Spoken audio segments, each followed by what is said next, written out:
So if you're thinking about moving to the United States, you certainly need to think about when you become a tax resident and having to pay tax on your worldwide income to the IRS. Hi everyone, my name is Simon Misiewicz from Optimize Accountants, and in this video we're going to be talking about the United States and being a tax resident there, and what does that really mean for you anyway. So if you want an international tax advice call with me, then feel free to do so. I'm a UK and US tax specialist, and I also look at different countries such as Canada, Spain, and Hong Kong as well. But if you need some advice, guidance around your tax status around those countries, then feel free to book a call with me using the code YouTube25 to get a 15% discount. So if you want to have a look at the Internal Revenue Service, then feel free to look at the IRS website. There's a screenshot there, so you could just Google that and it will take you straight to it. Otherwise, just watch this video for a cleaner, crisper explanation. There are two types of US tax residents. And by the way, if you are a green card holder, US citizen, you'll always pay taxes to the IRS no matter where you live. And it will always be on your worldwide income. Now, if you are not a US citizen or green card holder, do you have to pay tax to the IRS? The answer to that will be yes. And that is based on the days that you are resident in the United States, which is called the substantial presence test. So that substantial presence test is pretty much the focus of this video. Again, use that QR code to get some tax advice, and the link will be in the description box as well. Okay, so now we're focusing on an example here of the physical substantial presence test where someone is not a tax resident in the United States. By the way, if you need some currency converting from dollars to pounds or whatever country you're going from, and you're sick and tired of paying the highest rates, then feel free to use that QR code to find out where I convert my money and get the very best rates on the market today. With that said, let's get on to the US tax resident status. So what they look at is basically 3 years, okay, of your presence in the United States, so the substantial presence test. So what we'll do is we'll give an example here of the first column is count of the days that you've been in the country, and the cum count is taking the total of the last 3 years and what that really means. So in 2024, I might have spent 100 days in the United States, and the IRS will look at that and say, well, we'll take 100% of the time that you've been in the country for that time. So, hey, you've been in the country 100 days, so we'll take that as a factor. In the previous year, 2023, I might have been in the country for 60 days. They'll take a third of those days and then say, right, 60 divided by 3 is 20 days. Now you've got a cumulative of 120.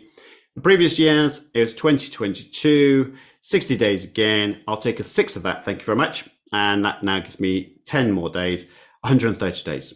Now, I'm not a US citizen based on 130 days because I have to be in the country for 183 days on those cumulative days over the 3-year period. So here, I would not need to pay tax on my worldwide income to the United States. I might have income generated in the United States and I have to pay tax on that, but I don't have to declare my worldwide income to the United States. Okay, so that's really important, especially if you're living there. Now, where will you be a tax resident? Again, looking at the substantial presence test here. 2024, 150 days. Well, we'll take that total 150 days, 100% of those. Then we'll look at the previous year of 60 days. We'll take a third of those, so adding the 20 days, just like before. But this time around, we've got 170 days because I spent more days in 2024, 170 days now. Previous year to 2022 is a sixth of those 120 days, giving me 20 days. That now gives me 190 days. And now I am a US resident, a tax resident, more importantly. And I have to now tell IRS of my worldwide income and pay taxes to the United States. Now, there are two things to think about here. First of all, if you're looking at 2024 in isolation, you could be fooled to thinking I'm not a tax resident in the United States. Whoops, you are, because they look at the last 3 years, not just that 1 year in isolation. So you can be fooled in paying taxes to the IRS, or should be paying taxes and being penalized. And if you're on a visa and you're not up to date with your taxes, that visa most likely will be revoked. So it's really important to understand your visa status and your tax residency status at the same time, and make sure you do not trip yourself up because your assumption is flawed. So that is an example of someone being a tax resident in the United States on the substantial present test. If you need to get to the tax identification code, you can do so. You can head over to Optimize Accountants website.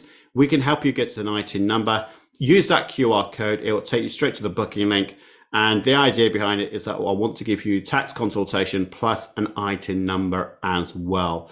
So that will give you the whole shebang in terms of support for you to get an ITIN number and to get some tax advice, both in the country you're moving from and to the United States. We have to bear in mind that US taxes is based on worldwide income. So again, what I would say to you, it's not just the money you earn in the United States, it's your worldwide income. So from every other country. So you might have to get involved with foreign tax credits, foreign income exclusions, or whatever you can use to really reduce your taxes in the United States and in the country you're coming from, for that matter.